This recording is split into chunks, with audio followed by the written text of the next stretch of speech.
जय जगन्नाथ। धनी सांग मान सांगे मिशंतु एटा कहबार अर्थ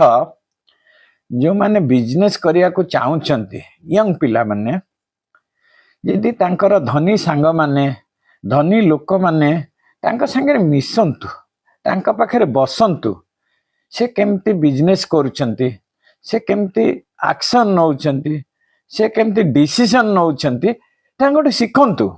देखंतु ये सब गुराक आपण स्कूल रे केबे शिखि नथिबे कि स्कूल रे शिखा जायनि कि कॉलेज रे शिखा जायनि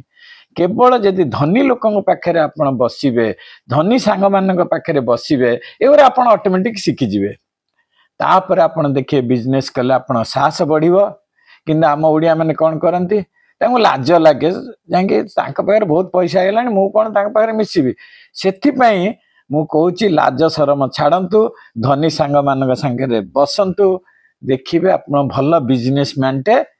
2-3 वर्ष भितर भल बिजनेसमैन टे पारे एवं मोर यूट्यूब बिजनेस आइडिया देखंतु